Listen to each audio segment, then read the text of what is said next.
สบายดีก่อน อันไปฮอดไซมาดีไปฮอดอันนี้ก็บอกว่าถากก่อนยังไปลิบๆอยู่เนาะบ่รู้จังเลยไปลิบๆห้องน้ำจนบ่ทันพี่น้องเลย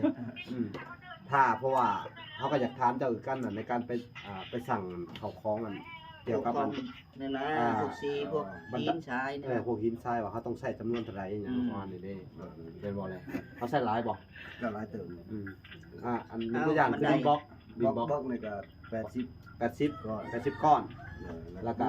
ปูน จากลูก 3 สอบ 3 ศอกแล้วก็ทรายเด้ ทรายนี่เอา8หินเอา10ตามนั้นเนาะโอเคพี่น้องเอ้ยเฮาก็สิได้พากันไปเบิ่งทางหินทางทรายเลยพี่น้องเอ้ยโอเคเฮาสิไปพ้อกันอยู่ผ่านวัสดุก่อสร้างเลยเนาะ เรียนโลก โอเค ประมาณนี้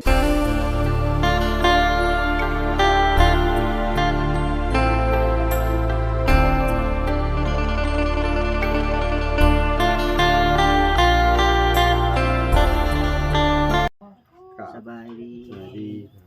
สบายดีเนาะกับสบายดีเบ้อสู่คนเนาะก็ยินดีเข้าสู่ช่อง YouTube เปาหลาสายบุญคุณนะครับคือเก่าเส้นเคยพี่น้องเอ้ยเนาะทักทายสบายดี FC ทางฝั่งไทยและ FC ทางฝั่งลาวและ FC ทางต่างประเทศนำเด้อพี่น้องเอ้ยที่รับชมเปาหลาอยู่เนาะแล้วก็สบายดีพ่อแม่เนาะอยู่ทางเมืองนอกเมืองนาพี่น้องเอ้ยเนาะรับชมเปาหลาอยู่มื้อนี้ก็เฮาสิพากันไปไสฮู้บ่ ไปซื้อซี ซื้อสีเนาะ ไปเอายังหินบล็อก โดยไปเอาดินบล็อก กับปูนทราย ทราย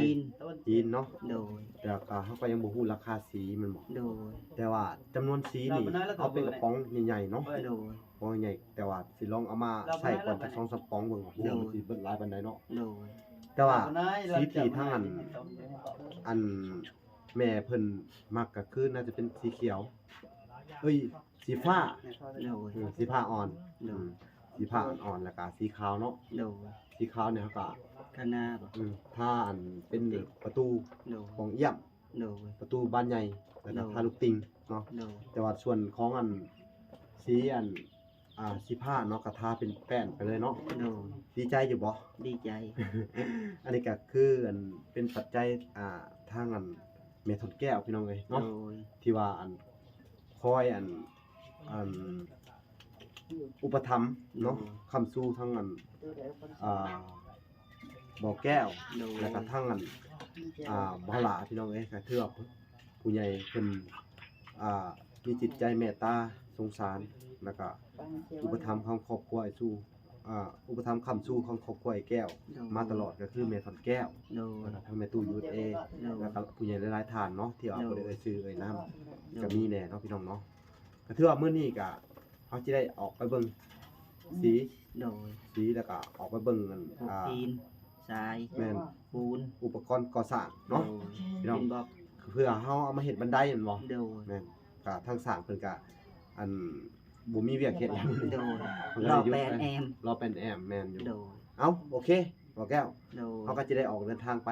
โดย ไปเบิ่งก่อนเนาะคุณทางสร้างก็มาแล้วพี่น้องเอ้ยเพิ่นก็ถาม มาตามแล้วมาตามแล้ว มาตามเลย โดย เขาก็ว่า ให้บนไปรอก่อน คือโดน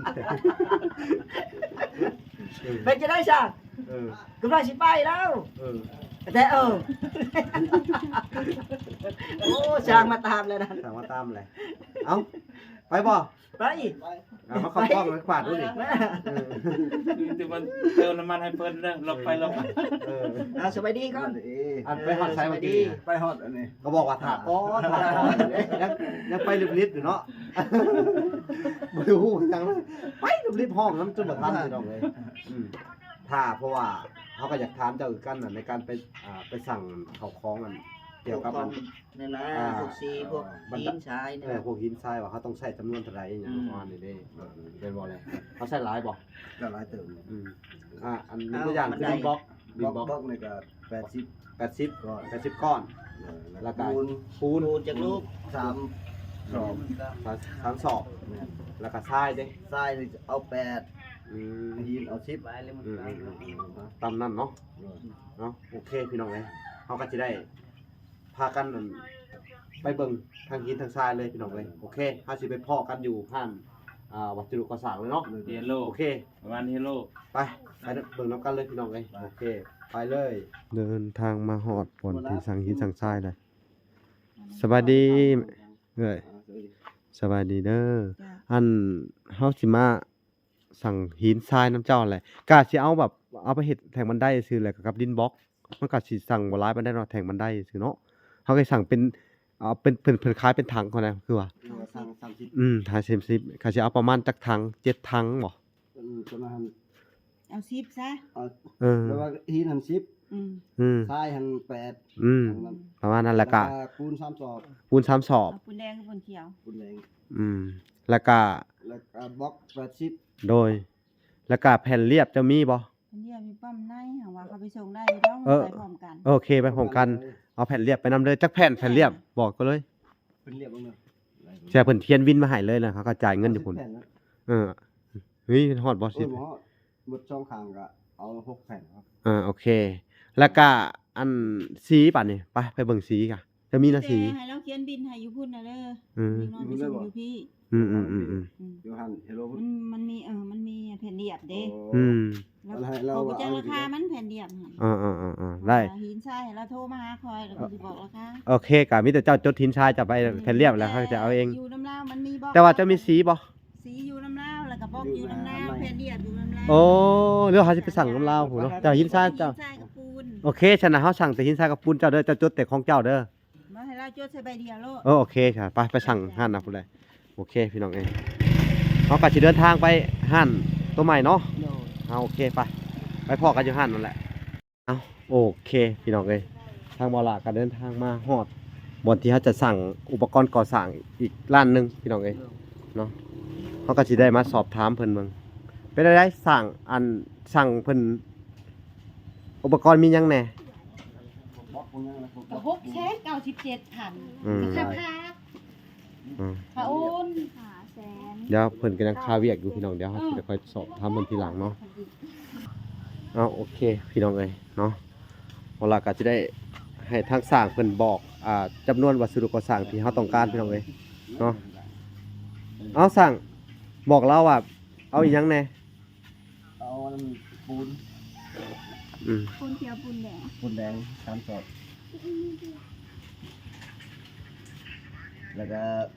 บล็อก80ก้อนหิน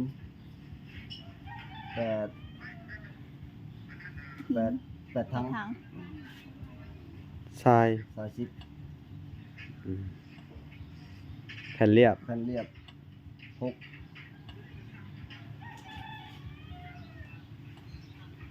สีเอาสีใหญ่จังหน่อย สีฟ้าเด้อ ตัวใหญ่แล้วตัวชุดใหญ่ชุด ให้จุดเนาะ สีน้ำมันเด้อสีฟ้าสีทาไม้แป้นเอา6ปองเอา และสีขาวเขาทาแค่2จุดสีขาว สีขาวจะเอา2ปอง สีขาว เอา2ปองเอาแล้วเอาสีฟ้าหรือสีหยัง อันสีฟ้านี่คือต้องใส่หลายแต่สีขาวนี่ สีขาวเอา2 เขาทาแค่ลูกติงแล้วก็บานประตู เอาปองเดียว โอเคบานประตู4จักบ้านล่ะ บ้านมีแต่ 2 4 6บาน 6บานเอาแต่ปองเดียว โอเคเอาตามนั้น สีขาวปองนึง อืม แล้วก็สีหยังสีนึง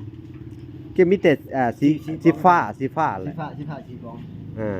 โอเคสีฟ้าอ่อนเด้อเอาโอเคหมูมียังตอบบ่สั่ง ก็มีหยัง เอาโอเคกับตามจำนวนนั้นเนาะแต่ว่าค่าสะดวกไปส่งมื้อนี้ก็ดีคือกันเพราะว่าสั่งเพิ่นสิได้เฮ็ดหรือว่าเจ้าสะดวกมื้อใด มื้อนี้แต่น่าจะเป็นตอนแรง โอเคโอเคเนาะก็ตามนั้นแหละก็คือเจ้า อยู่ จะกลับไปเก็บเงินตามปลายทางก็ได้เนาะไปส่งโอเคพี่น้องเอ้ยตามนั้นแหละเดี๋ยวเฮาก็จะได้ไปจ่ายเงินสั่งน้ำแหน่มื้อนี้คือแบบว่าบ่มีเวียกเฮ็ดเนาะอยากเบิกเงินก่อนเพราะว่าเพิ่นจะอยากไปซื้อข้าวพี่น้องเอ้ยเฮาก็สิได้ให้เพิ่นเบิกเงินน้ำแหน่พี่น้องเอ้ยโอเคเฮาก็ไปเบิกอยู่เฮือนเลยพี่น้องโอเคพี่น้องเอ้ยระหว่างเดินทางกลับทางบ่อแก้วเพิ่นก็อยากได้ปลาแดกผู้ที่ปลาแดกเบิดเนาะมันขวดเท่าไหร่น่ะ ว่าเท่าไหร่เนี่ย 12 ถ้าเป็นแพ็คได้จ้ะ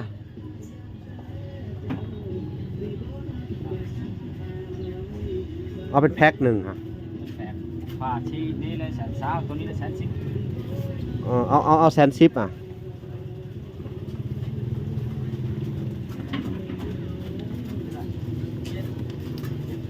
เอาแพ็คหนึ่งพี่น้องเลย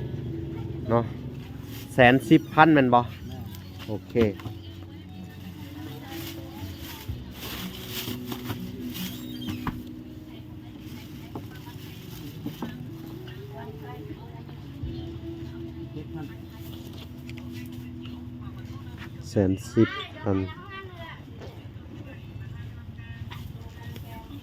โอเค110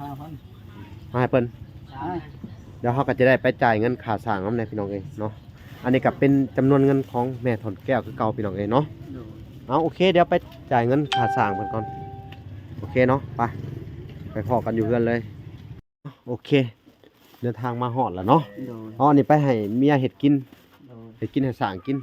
เพราะว่าเพิ่นสิเบิกเงินแหละเพิ่นสิจำปลาแดกได้สร้างมื้อนี้เด้อมีเงิน100,000ผู้ โอ้ทางสาวันที่หัวเห็ดหยังกินพี่น้องเอ้ยไปเบิ่งก่อนเห็ดหยังกินเนาะโอ้มื้อเช้าแกงมื้อแลงสุปก็แซ่บอยู่ดอกพี่น้องเอ้ยหย่องยะนางเรียบร้อยเนาะเอาเปิดเบิ่งดูห่าโอ้คักตัวนี่สุปหน่อไม้บ่แซ่บนั่นนี่แหละเนาะนี่พี่น้องเอ้ยพี่นางเพิ่นคั่นไว้เรียบร้อยเนาะเอาสบายดีเด้อสาวัน ฮอดสบายดีเนาะก็สิให้ทางอันไอ้แก้วอันนับเงินให้เพิ่นคือเก่าพี่น้องไอ้บาทนี่เนาะให้ทางสร้างเพิ่นเดี๋ยวไปสอบถามสร้างก่อนว่าเบิกเงินไปเฮ็ดหยังบ่หยอกเพิ่นนะพี่น้องเอ้ยเนาะบาทนี่สร้าง3คนเป็นจังไดสบายดีเด้อ สบายดี โอ้สบายดี เนาะพอได้มาออกกับสร้างนี่พอได้หัวพี่น้องเอ้ยก็สร้างตลอดได้หัวนั่นแหละ ตลกน้ำแน่เนาะ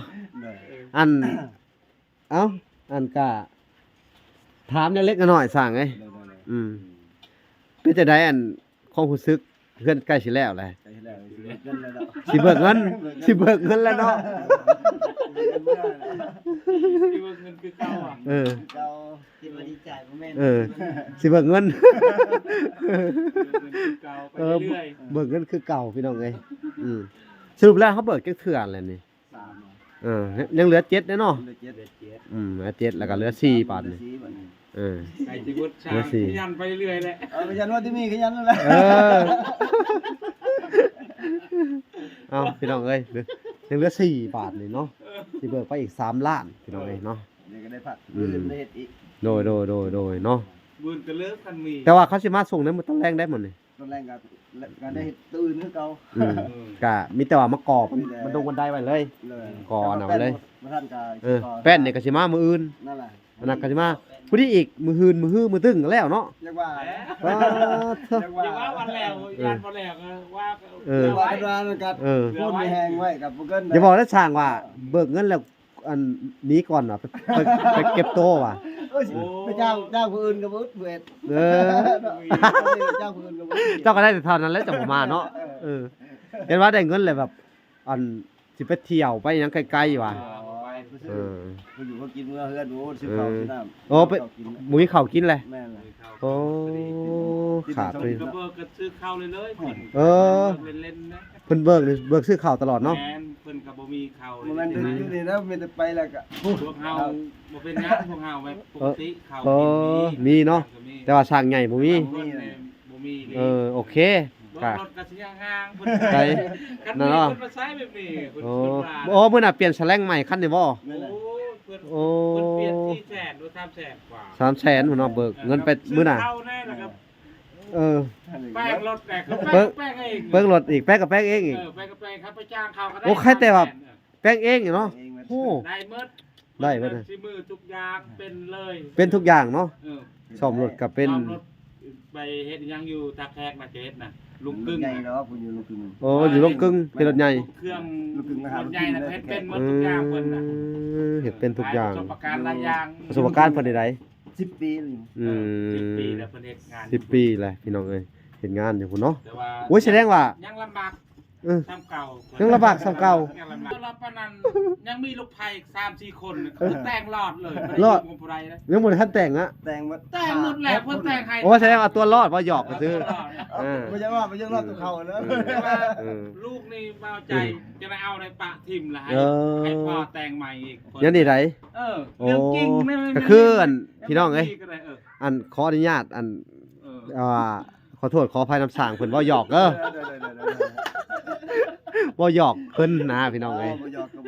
ตั้งบ่หยอกเพราะว่าเพิ่นที่แท้เพิ่นก็เอาตัวรอดหั่นแหละพี่น้อง รอดเพิ่น เพิ่นก็เก่งเนาะเก่งทุกด้านเนาะ แม่น ก็แค่เฮาอยากหยอกเพิ่นซื่อ เอาๆคำว่าอันว่ากับสร้างแล้วมันม่วนพี่น้องเอ้ยจังสิว่าจังไดเนาะเอ้า ม่วน ก็มีแต่ว่าอันให้กำลังใจสร้างคือเก่าพี่น้องเอ้ยทางบ่ล่ะก็ ใจ เว้าผิดพลาดประการใดก็ขอโทษน้ำสร้างเด้อหักแพงกันเด้อเฮาเด้อ โดยแม่น แม่น ถ้าบ่หยอกกันอันก็มันก็บ่ได้เว้าบ่ม่วนแหละมันก็ซ้ำว่าหายเครียดกันแล้วแมันบ่ ก็ว่าให้เครียดกันแล้วก็จะว่าเฮ็ดหน้ากันเทอเดียวนั่นล่ะ อืม อันนี้ก็ไป นั่น ใส่ แหละ เอ้ยมันม่วน มันม่วน มาเด้อว่าสร้างมากินนั่นกิน เออ นี่ม่วนเลยน่ะ อ่า ไปใส่ละ โดย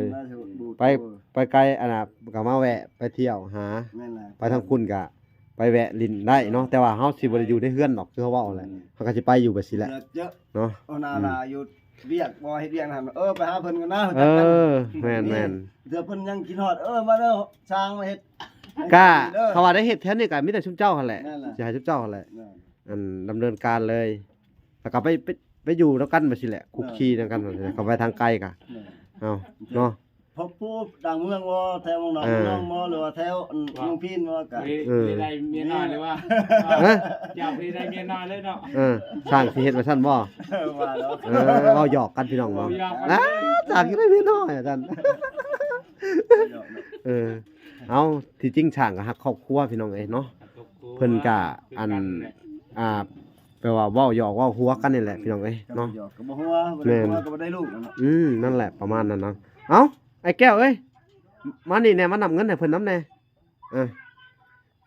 สิให้ขอบคุณทางแม่ถอนแก้วนำแน่พี่น้องเอ้ยสิให้เพิ่นกินข้าวกินน้ำแล้วจังมื้อเอาเงินเอาคำก่อนพี่น้องเอ้ยเอาบ่ล่ะก็สิได้มอบเงินอันจำนวนอัน เฮือน ค่าสร้างพี่น้องเอ้ยในจำนวนเงินอยู่3ล้านกีบที่ว่าเพิ่นอันเบิกล่วงหน้าพี่น้องเอ้ยเนาะก็เงินก้อนนี้ก็เป็นเงินของทางอันแม่ถอนแก้ว USA คือเก่าพี่น้องเอ้ยที่ว่าเพิ่นอุปถัมภ์ค้ำชูเนาะช่วยเหลืออันครอบครัวไอ้แก้วมาตลอดเนาะตลอดสอดพังพี่น้องเอ้ยจนเสร็จแล้วเฮือนแล้วชานทุกอย่างเนาะก็ถือว่าเป็นอันความตั้งใจของเพิ่นจุดประสงค์ของเพิ่นที่อยากจะซอยทั้งไอ้แก้วเนาะก็ถือว่าจุดประสงค์ของเพิ่นเนาะเพิ่นตั้งใจไว้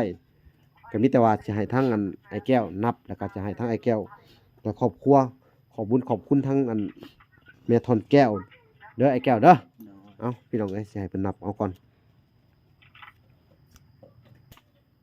บ่ล่ะก็จะได้มอบเงินให้ทางอันไอ้แก้วนับให้ทางสร้างเพิ่นเบิ่งเอาไอ้แก้วเอานับให้สร้างเบิ่งเอาให้มันถึกเด้อรอบนี้เด้อเบิ่งเด้อลองเบิ่งแล้วกันพี่น้องเอ้ย2 3 4 5 6 7 8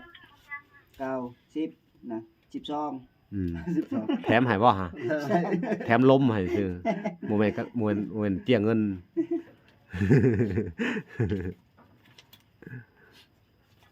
2 3 4 5 6 7 8 9 12ใบคือเก่า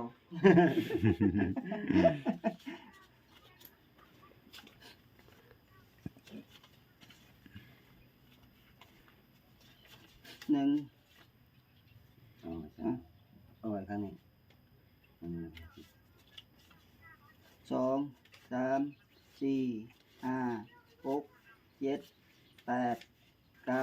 เอ้า10 10แล้วเนาะ 11คุณ อืมก็แถมเพิ่นไปนำพี่น้องเอ้ยแถมลมให้ แถมลมให้ซื่อ ก็ให้12เอ้าก็มีแต่ว่าบ่มีหยังล่ะพี่น้องเอ้ยก็ทางสร้างเพิ่นก็สิได้ใช้จ่ายในครอบครัวคือกันพี่น้องเอ้ยเนาะก็คือว่าเป็นอาชีพของเพิ่นหาเงินหาคำฮอดเวลาเพิ่นอยากได้เพิ่นก็อันต้องการเอาไปซื้ออยู่ซื้อกินพี่น้องเอ้ยเวลาก็ แล้วในดอกแล้ว มอบความ 300,000ได้มี นี่อันนี้ เอาเรื่องอันนั้นหัก แบ่งกันเด้อ ที่รถดุว่าสิ เดี๋ยวตัวน้อยจะออมเด้อจนถึง สืบเขาคนน่ะ เดียวตัวที่ทุนเมียเจ้าเชื่อนเด้ หักไว้ซื้อเขา ก่อนค่อยซื้อ ฮักไว้ซื้อข้าว แม่แล้วเนาะ อ้าว อ๋อก็ไปก็มีลูกมีเมียกันเนาะโอ้กาย เออ ที่ได้พอคนเดียวเนาะ เอาพี่น้องเอ้ยก็มีแต่ว่าคุยกันถูกต้องปรองดองกันเนาะก็บ่เป็นหยังแหละเนาะหาเงินก็หานำกันก็ดีแหละดีกว่าเราอยู่ซื่อๆเนาะ เราอยู่ซื่อ โอ้อยู่เบี้ยงกับมันก็ได้เดือนสิล้าน5เนาะสิล้าน5ก็โย ยันไปยังฮอดซ้ำสิล้าน5เพื่ออยู่ชูกินอีกโอ้หลายอยู่พุ่นแห่งเรื่อง อายุนี่ก็โอเคอยู่เนาะก็ นี่ก็โอเคบ่ได้เปลืองหยัง นั่นแหละเอา ได้อย่างเดียวอันนั้นซะ กะยามันเนาะก็พอได้หาอยู่หากินช่วยครอบช่วยครัวเนาะเอาพี่น้องเอ้ยก็ก่อนอื่นเบิดบาลาก็ดีมกดีใจนำสร้างที่ว่าอันมีเงินมีคำเนาะไปซื้ออยู่ซื้อกินเนาะก็ต้องขอบบุญขอบคุณเพิ่นที่เพิ่นเฮ็ดเทือนให้ทางอันไอ้แก้วเนาะเอาไปจะได้ไอ้แก้วบาดนี้เอาก็สิให้เจ้าขอบบุญขอบคุณทางอันแม่ทอนแก้วเพิ่นเบิ่งเด้อเอาโอเคเด้อเอาโอเคเนาะ เอาแม่ทนแก้วขอบใจเด้อที่ช่วยเหลือครอบครัวไอ้แก้วพวกอินบ่แม่นของแม่ทนแก้วอยู่ดีไม่แห้งเด้อแม่เด้อให้สุขภาพแข็งแรงคมเจ็บอย่าได้คมไข้อย่าให้มีอายุขวัญยืนสาโดยเนาะก็คือที่เบาหละว่าเอาพี่น้องเอ้ยเนาะหลังจากที่เบาแก้วก็เฮือนก็สิสำเร็จแล้วเนาะไอ้แก้วเนาะเป็นจังไดดีใจบ่เนาะค่าสร้างค่าหยังก็ทั้งแม่ทอนแก้วเพิ่นอุปถัมภ์เจ้าเบิดเลยเด้อสารพัดทั้งซื้อสีซื้ออันอยู่ซื้อกินเมื่อวานนี่ก็เนาะเมื่อวานนี่ก็เลี้ยงอันหมูกระทะทั้งทีมงานเนาะเลี้ยงสร้างน้ำแน่เลี้ยงอันยูทูบเบอร์น้ำแน่เลี้ยงครอบครัวไอ้แก้วน้ำแน่น้องเบยน้ำแน่เนาะก็เป็นเงินของเพิ่นเบิดเลยเด้อแต่สิว่าจังไดเนาะคือนั่นแหละเพิ่นมีพระคุณต่อเจ้าหลายเด้อสิเฮ็ดอิหยังก็อย่าเด้อเวลาสิเฮ็ดนั่นเฮ็ดนี่เกี่ยวกับของเพิ่นหรือว่าเวลาอันแบบหยังก็อย่าให้คิดเข็นสิ่งของเพิ่นเนาะผู้เพิ่นหาเงินเนาะหาคำมาให้เจ้าโดยตรงได้นี่เปรียบเสมือนแบบว่าอันแปลว่าเทวบุตรเทวดาองค์หนึ่งนางฟ้าองค์หนึ่งผู้ที่ว่าคอยเบิ่งแยงเจ้าคอยช่วยเหลือเจ้าในยามที่ตกทุกข์ได้ยากในยามที่เจ้าบ่มีกินบ่มีอยู่ก็คือเป็นปัจจัยของเพิ่นเบิดเนาะก็คือทั้งแม่ทอนแก้วจาก USA แล้วก็ทั้งแม่ตู้ USA โดยผู้ที่ว่าอุปถัมภ์รายใหญ่คำสู้ชุมเจ้ามาตลอดเนาะก็ถือว่าเพิ่นก็สิให้จบเลยเฮือนก็ให้เสร็จเฮ็ดให้งามๆเลยเพิ่นเห็นแล้วเพิ่นก็ดีใจเห็นเฮือนงามออกมาก็คือสีเวลาซื้อมาแล้วก็ลงมือทาเลยโลดเด้อก็มีแต่จะให้สร้างก่อนสิไปอันน่ะเด้อตีอันน่ะให้เราแน่ เฮาลืมสั่งแป้งหน่อยว่ะแป้งทาสีบ่ได้สั่งเด้อ เขาไปซื้อเอาใหม่ก็ได้ไปซื้อเอาใหม่ก็ได้เนาะก็มีแต่ว่าเฮ็ดอันน่ะให้เราแน่เฮ็ดห่างเราแน่จะเฮ็ดเป็นอยู่ว่าทางเฮ็ดให้เด้อเฮ็ดห่างเราแน่ว่าเราสิขึ้นไปทาสีข้างนี่ด้านหลังก่อนอันดับแรกเนาะเอาโอเคคลิปนี้ก็บ่มีหยังเนาะ ก็สิมอบให้ทางสร้างเพิ่นไปกินข้าวเลยทางชาววันเพิ่นก็เฮ็ดกินแล้วพุ่นเลยนี่นี่ มา สุปหน่อไม้อ๋อโธ่ เอาหน่อไม้เด้อ อีหยังเลย ทำไมยังทันได้จืด เอา เพราะว่าเพิ่นฉีกเผาเมือก เพิ่นจะเผาเมื่อก็เลยกินข้าวตัวนี้ก่อนเนาะผัดหมูพี่น้องเอ้ยผัดหมูต้มกะหล่ำ ตำมันน่ะ ย่างหมูเอาโอเคพี่น้องเอ้ย ก็บ่เฮ็ดดีๆเนาะ มอบให้สร้างเพิ่นกินข้าวกินน้ำเลยพี่น้องเอ้ยบาทนี่เอ้าสร้างมากินข้าวกินน้ำ มาเด้อมาเด้อ แล้วก็ไปพักผ่อนเอ้า มาเด้อ โอเค คลิปนี้ก็ เข้าเด้อมาเด้อ บ่มีหยังหลายพี่น้องเอ้ย พ่อนใช่ล่ะ ก็สิได้อำลาพาจากก่อนเนาะก็ได้พบพ่อกันใหม่อีกคลิปหนึงเนาะเอ้าพี่น้องเอ้ยขอกล่าวคำว่าสบายดีเด้อสบายดีโอเคพอกันใหม่คลิปหน้าบ๊ายบาย